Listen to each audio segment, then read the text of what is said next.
Yo, what's going on guys? Arekkz here. Welcome back to another video for Monster Hunter Stories 2. And in this one, I wanted to go over my personal top weapons. If you guys caught the video I did earlier on today, then I went over my top 5 armor sets. This one, it's going to be a little bit more than top 5. I'm basically going to go and suggest my my personal picks from the different weapon categories. Some of them there are more, some of them there are fewer.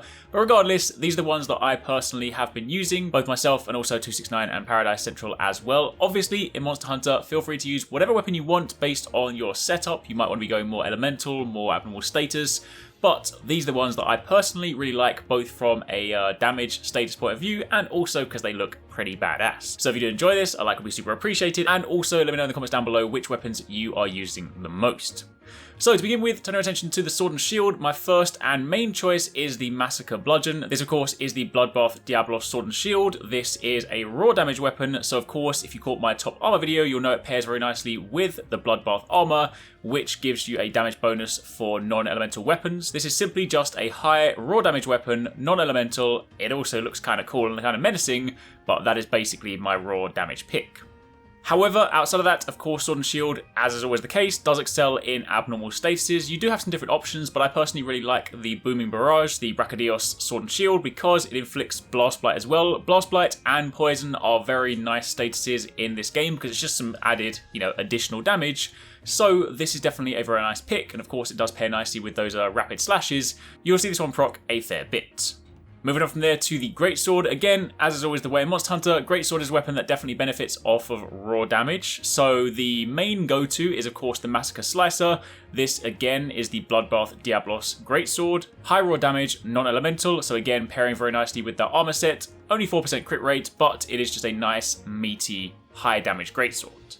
However, as is always the way, I do sometimes just like to throw weapons just because they look super cool. I have always liked how the Dread Queen Greatsword looks. You kind of got that sort of traditional Monster Hunter aesthetic to it, plus you kind of got all these sort of bandages wrapped around it, and you've got that menacing looking poison tint. This one is really just because I think it looks badass. Admittedly, it does have poison, not necessarily the sort of weapon you would associate with inflicting those abnormal statuses, but if you do happen to proc poison anyway, it's ticking damage over, and you then have some meaty Greatsword chops, this is quite nice. It does carry some fire damage, so all around it is a nice Greatsword, but mainly this one's on the list just because it looks super cool. Then moving over from there to the hammers, of course my first hammer pick is the Grimclaw hammer. Grimclaw Tigrex weapons are fantastic. They are also falling within the very similar category as Bloodbath Diablos. They are high raw damage. This one of course is very nice. I mean, if you can get the hammer up to the maximum charge and you can use your Meteor Smash, that does some incredible damage. Fantastic for part breaks, and it's just a really cool hammer. I mean, it glows. It glows blue. Do I need to say any more? That being said, I do also want to give a shout out to the Plesios Breaker. This specifically will be very useful when you are working your way through the Elder's Lair. You need some water weapons. This of course does have water, and if you do happen to put a monster to sleep, this does also have Sleep Seal Chaser, so you can do more damage to sleeping monsters. So do pair some of those high damage hammer hits with a nice wake up hit, and you're in for some nice damage. But mainly, this is a good water option because at some point in the game, you're going to need this. So definitely a good pick. Plus, looks kind of funky. It's basically Plesios' head. It's the only time I'm ever going to want to see Plesios, not in battle, just as a weapon. Then moving over to the hunting horns, there are two main categories I picked for these ones. The first one, of course, is the Volcano hunting horn, the Sonorous Icefell, I think that's how you pronounce it. Main reason for that is that this one, of course, does come with, your usual songs, but it's also got some healing stuff.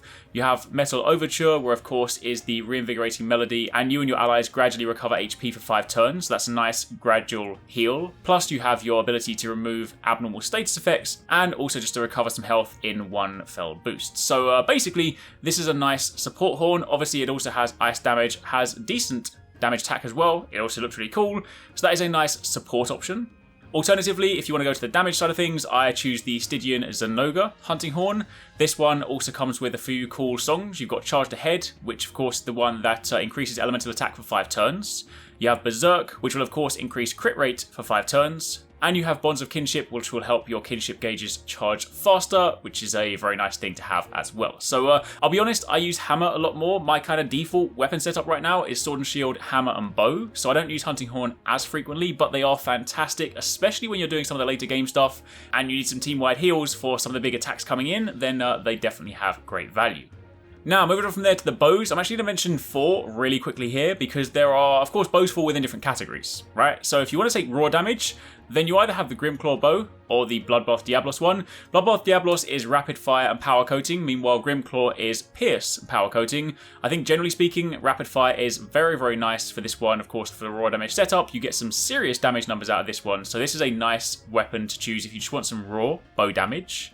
However, bow does excel at inflicting abnormal statuses, so the wolf bow is a very nice poison option if you want to land those poison shots. Meanwhile, the Kushala bow is a nice option if you want some sleep. I will say Kushala bow is spread. They are my least favourite bow types. They do have some utility in PvP, so of course you can attack everybody, but I will say that generally speaking, I find them annoying in PvE because I want to target certain parts of a monster. Maybe you like them, personal preference, but the fact that this one does carry sleep is quite nice. It is definitely a powerful bow. And then again, if you want another option for rapid fire power coating, then you also have the Rajang bow.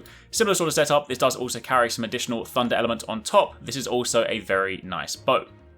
And then finally for the gun lance, I only actually have one pick here. There are still some great weapons, some of these do look fantastic. I decided to go more so towards bow throughout the game because gun lance is a fantastic weapon but does have quite a big commitment to build up those shells, but I do like the Dread Queen burst. Of course you have the added bonus of being able to inflict some poison, which is a nice tick of damage. You have some fire damage here as well. You have various different seals if you want to lock out your opponent, and of course you have some meaty damage as well. So this is just a nice, cool looking weapon, definitely a good addition if you want to use the gun lance, but again, these are my picks based on what I have personally been using so far in game. No doubt your list is very different, it'd be very good to hear what you guys have been running with, but for the time being, those are my little breakdowns for some of the best weapons that I've personally been using, some of the ones that I recommend checking out if you are in search of some new gear for your rider. Thanks again for watching, and be sure to keep it locked for plenty more Stories 2 content.